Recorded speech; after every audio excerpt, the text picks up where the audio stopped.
It's really shocking and ano siya. Emosyonal si Candy Pangilinan sa pagpanaw ng showbiz icon na si Jacqueline Jose nitong Sabado.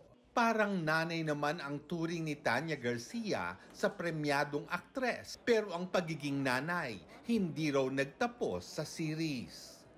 Out of the blue, mangangamusta, mag-greet, little things, pero sobrang grateful siya, sobrang happy siya. Si Andrea Del Rosario, nakita raw ang dedikasyon ng namayapang aktres sa kanyang propesyon. Doon mo maiintindihan na medyo mahirap yung trabaho natin, di ba? Maraming mga nagkakaproblema, siguro health-wise. Dahil naman sa lock-in taping ng GMA series na The World Between Us, mas nakilala raw ni Jasmine Curtis Smith si Jacqueline.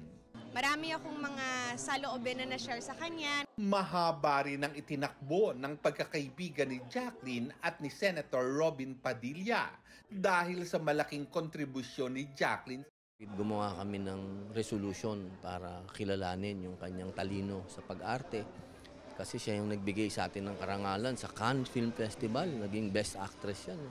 Sa isang post, ibinahagi ni Katrina Halili ang conversation nila ni Jacqueline kung paanong tinulungan siya nitong gumaan ang pakiramdam matapos pumanaw ang kanyang boyfriend noong nagdaang buwan.